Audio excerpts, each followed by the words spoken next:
Olá pessoal, dando continuidade então à nossa aula de usinagem, certo? Mais um vídeo aí, onde eu vou dar continuidade da onde eu parei no último vídeo, na última videoaula, certo? Então eu parei nesse ponto, só para lembrar, eu expliquei isso aqui, e agora vou dar continuidade aqui, certo? Então vou fechar aqui a minha tela.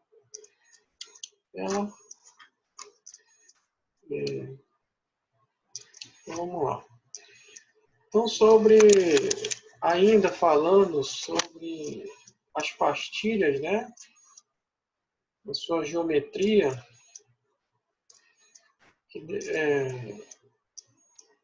alguns fatores que devem ser observados no planejamento aí, no processo de torneamento, certo? Então, tem muitas características, né? Muitas opções também nas ferramentas. Então, o engenheiro aí precisa entender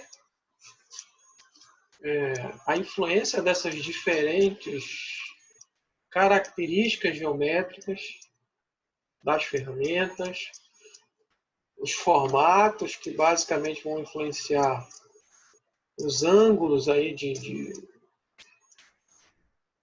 ponta, né? Ângulo de ponta, que é esse aqui. Então nós temos uma triangular aqui, por exemplo, que é 60 graus o ângulo de ponta. Temos uma quadrada aqui, que é S, 90 graus. Né? E comprimento da aresta de corte, espessura dela, o raio de ponta, né? Então, tem um raio aqui na ponta, um ângulo de saída, o ângulo de saída, desculpa, aqui em cima e o ângulo de folga aqui do lado, né?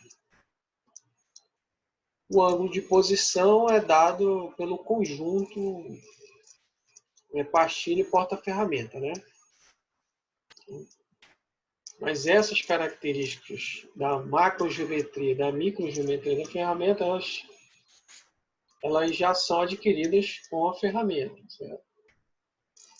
A própria forma de fixação delas também deve ser selecionada. E depois vai vir todas as opções de porta-ferramenta também, né? Então tem uma infinidade de portas-ferramentas. Existem muitas empresas que desenvolvem portas-ferramentas para processos específicos, que é uma coisa muito interessante, porque vai adequar a condições específicas de um determinado processo. Então, tudo isso deve ser observado aí. Esse fator aqui embaixo eu vou explicar mais na frente, com detalhes, para que se possa entender. Tá? Então, com isso, com esses vários aspectos relacionados à geometria, as ferramentas podem se tornar mais robustas, né? mais resistentes ou menos resistentes. E isso vai ter uma implicação direta na sua aplicação relacionada a desbaste e acabamento. Tá? Então, essa complexidade toda a gente vai vendo aqui ao longo dos slides. Vou mostrar para vocês. Certo? Então, aqui, ó, continuando com as ferramentas, aí um outro exemplo de ferramenta, né? Com o código aqui, ó, que é a usinagem média, né? Já viu? Que é para ser utilizado numa determinada faixa de avanço, faixa de profundidade. Ela possui uma macrogeometria com um ângulo de saída de 20 graus, esse ângulo aqui de cima, um reforço aí na aresta ó, de 0,25 e um ângulo de fase aqui, ó, de fase primária de 5 graus. Então, veja que só aqui tem várias informações relacionadas à microgeometria. Isso aqui já é microgeometria. A gente falou sobre isso lá na parte de usinabilidade. Tá? Então, vão se familiarizando. Eu sei que são muitas informações, mas é importante vocês irem se familiarizando. E aí, com o tempo, vai ficar mais fácil compreender as diversas informações. Né? E aí, ó, então a faixa, por exemplo, de avanço e de profundidade de corte, dada por essa ferramenta, com essas características geométricas, de macrogeometria, de microgeometria, para a melhor formação do cavaco, certo? Na usinagem média, e aí na usinagem de aços, certo? Em relação a essa diferença, né, nas ferramentas, considerando essa posição negativa e a posição positiva das ferramentas, isso tem algumas implicações aqui, né? E aí primeiro eu trago essa negativa aqui. Então está aqui em cima, né? Como é que é a negativa? Ela tem 90 graus aqui, ela não tem esse ângulo de folga naturalmente. É um ângulo de folga para quê? Para que serve esse ângulo de folga que as positivas têm? Eu já expliquei isso, mas vou falar de novo. Para que a ferramenta não encoste na peça. É um ângulo de chamar de folga. Então, como essa geometria aqui das negativas não tem, o que é necessário é que, para gerar o ângulo de folga, precisa ser inclinada a ferramenta. Aí ocorre isso aqui. Então, como tudo, tem vantagem e desvantagem, isso aí. Isso aí a configuração negativa, ela gera maiores forças de corte, mas gera maior resistência também da ferramenta. Tá? Ela acaba sendo mais resistente quando é negativa. Então, aqui, mais apropriada para desbaste. Né? E aí, outra vantagem que elas têm é que normalmente elas vão ter dupla face. Né? Também ocorre delas não ter, aí outro fator negativo, elas não terem, em algumas configurações, tem a microgeometria no ângulo de saída, que é essa profundidade aqui dentro. Né? Normalmente elas são retas aí. Isso possibilita usar em dupla face ela, ou seja, eu uso de um lado e consigo usar do outro lado. Em termos de utilização da ferramenta, eu vou aproveitar mais essa ferramenta, porque eu vou ter o dobro de arestas de corte para usar com ela. Né? Essas ferramentas de usinagem, então eu uso uma aresta e mudo ela de posição para usar outro lado. Essa negativa ainda permite, quando não é o caso aqui de eu ter realmente um ângulo de saída aqui positivo para dentro, né? Que é o caso dessa que só tem uma face única, eu posso virar ela e usar ainda do outro lado. Então, tem a aresta desse lado, tem a aresta do outro lado. A gente vai ver esse detalhe um pouco mais na frente. Tá? As positivas, então, já expliquei, ela naturalmente tem um ângulo aqui positivo, e isso faz com que eu só possa usar ela de um lado. Né? Então, não posso inverter a posição dela e usar do outro lado, porque ela não é adequada para isso. Então, tem essa limitação aí em relação aos dois tipos de ferramenta. Isso aqui a gente já viu, mas é sempre bom relembrar.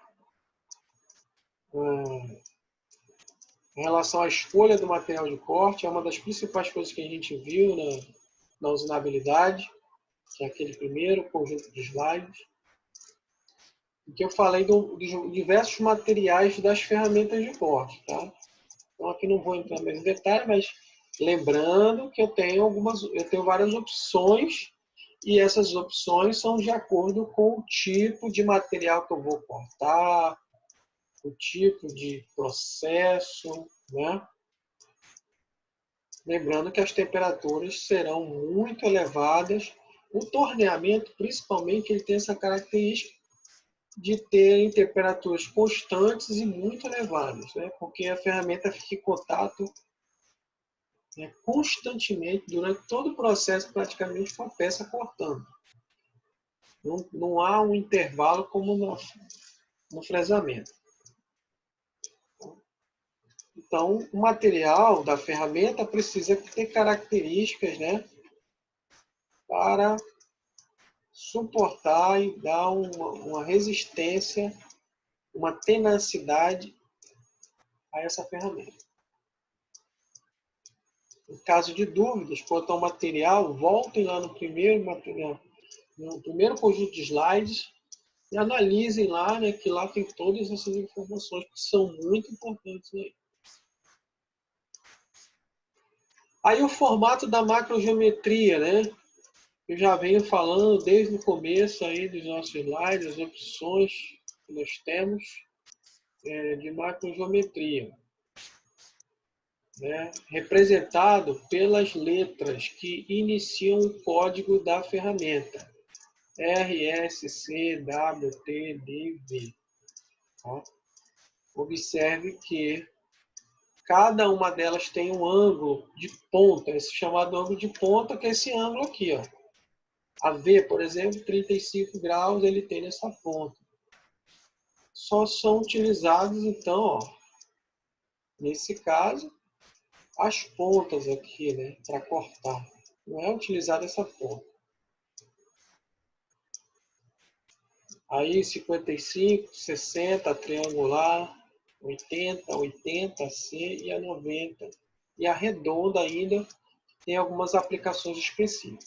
Então, quanto a essa macrogeometria aqui de raio de ponta, ou ângulo de ponta, desculpa, essas ferramentas são mais resistentes quanto maior for esse ângulo, certo? Então, começando da redonda, é a mais resistente delas. E aí, a V é a menos resistente, tá? É a aresta de corte menos resistente. E isso vai implicar que ela, na sua aplicação, ou seja, ela é utilizada mais para acabamento. Então, para desbaste, lógico que a redonda tem uma aplicação específica, mas para desbaste, quanto maior o ângulo, né, de ponta, mais forte é a ferramenta, melhor ela é para o desbaste, mais material vai poder usar, porque ela é mais resistente. Para acabamento e principalmente na dificuldade de acessibilidade, que é acesso, por exemplo, aqui ó, no perfilamento, né? Então, melhor que tenha um ângulo menor. Consequentemente, também ela é mais forte, mas tem uma maior tendência à vibração. As mais fortes tendem a ter maior vibração.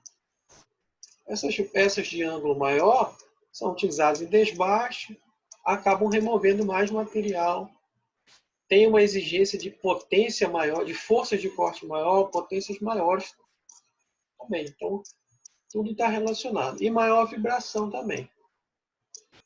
Quando vai diminuindo esse ângulo aqui, o consumo de potência é menor, menor vibração, mais usada para acabamento, então. Tá? Então, leiam aí os detalhes, tá? Aqui, por exemplo, aqui tem uma indicação de ser mais adequada, né, a cada tipo de processo. Então, tem os vários formatos aqui, nós já vimos os ângulos, né? Quem é mais robusta? Obviamente a redonda, né? Então, é mais forte essa aí, vai nessa sequência, como nós já vimos. Para desbaste leve, quais são as mais indicadas? Então, ó, Aqui tem 90 graus, né? 80 graus. Então aqui tem, aqui ó, mais adequada e aqui tem mais, né? São essas. Para acabamento, veja que para acabamento, ó, quem é mais adequado? Aqui tem o menor ângulo. Longitudinal. Perfilamento. Aí são as que têm maior acessibilidade. Então, o perfilamento vai exigir que a ferramenta acesse, às vezes, uma região que é difícil de acesso. Faceamento, as mais fortes. Mais aqui. Potência. Então, as de menor ângulo exigem potências menores, porque quando o equipamento tem potência limitada. Tendência à vibração. Então, quais são mais adequadas quando existe a tendência à vibração? Acho que tem menor ângulo. Para materiais mais resistentes, acho que são mais resistentes, são mais robustos, né? Ok? Para usinagem intermitente, que não é o caso aqui do torneamento, mas do fresamento, as mais resistentes também, já que são maiores os choques aí. Então, aqui, ó, número de arestas de corte. É aquilo que eu havia começado a explicar. O que diferencia, então? Nós temos aí ó, o formato, nesse gráfico, né? O número de arestas de corte para quando nesse formato ela é negativa e quando ela é positiva nessa linha aqui. Então, o que a gente observa aqui de forma geral é que na negativa ela tem o dobro das arestas. Por quê? Porque a positiva só é usada de um lado, tá aqui, ó, detalhe. A negativa era 90 graus aqui. Então, para eu ter um ângulo de folga, eu inclino a ferramenta. Existem calços que são colocados aqui na parte de baixo, ou o próprio porta-ferramenta já tem uma inclinação para deixar ela negativa, para deixar ela nessa posição aí. Então, nesse tipo de pastilha, eu não tenho o ângulo de folga. A positiva, observe que ela tem um ângulo já, normalmente. Então, eu já tenho um ângulo de folga. Com isso, eu perco o outro lado. Então, eu só uso ela de um lado. E esse é o motivo pelo qual ela acaba tendo a quantidade de arestas em menor número, né? A metade, porque não tem um lado. Tá? Essa é a explicação aqui. Isso pode influenciar no custo, né, dos processos, já que é o dobro da quantidade de arestas que se tem aí.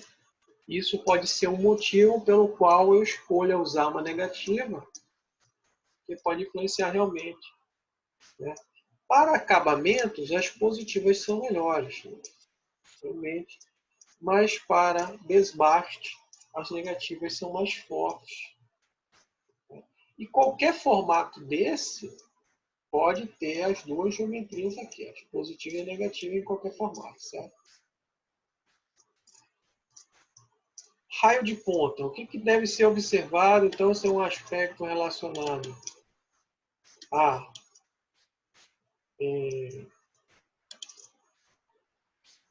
microgeometria. Deixa eu pegar uma informação aqui que eu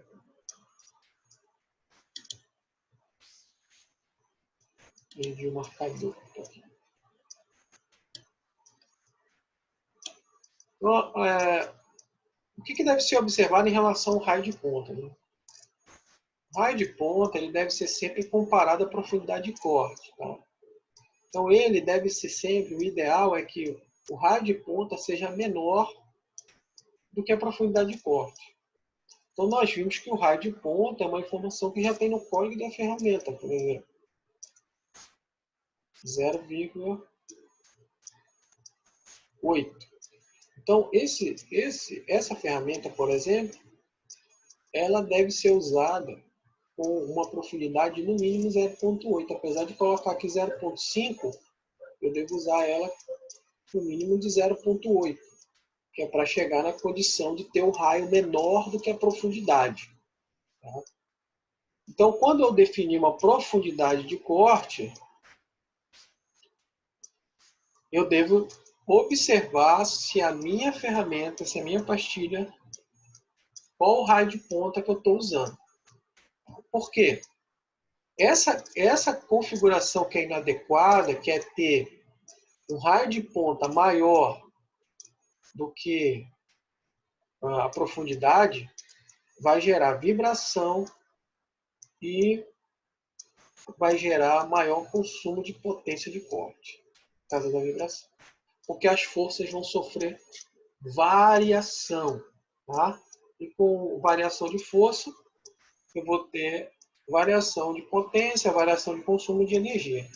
Observe que quando a gente vê essa parte aqui, observe que aqui, ó, esse valor é o raio de ponta, certo? Essa é a condição de desbaste, né, que nós vimos. E aqui é 1,2 de raio de ponta. 1,2, eu devo ter um avanço, eu devo ter uma profundidade de corte maior do que isso.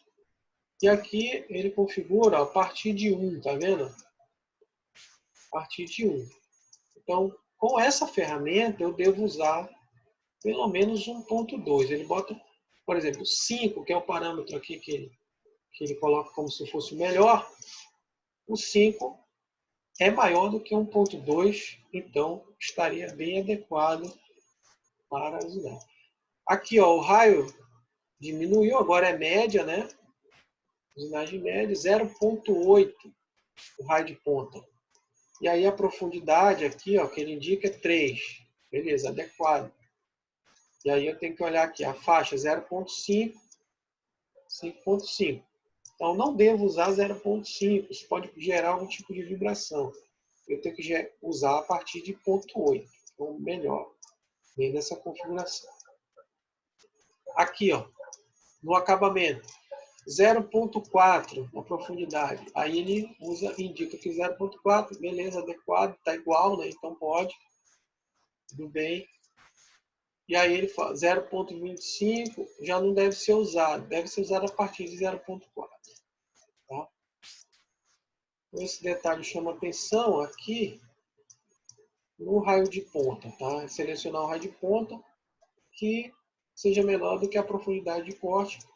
Aqui é quando é igual, tá bom. E o ideal é que seja ainda menor.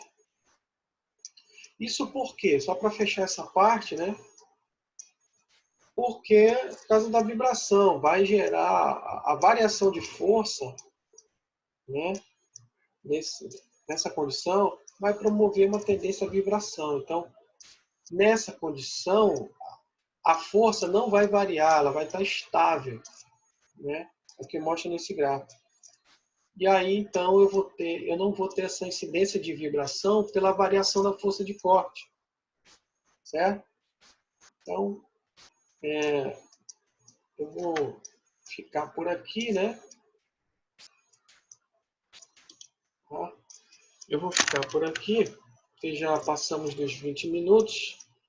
Então, aproveitem aí o vídeo e até o próximo vídeo.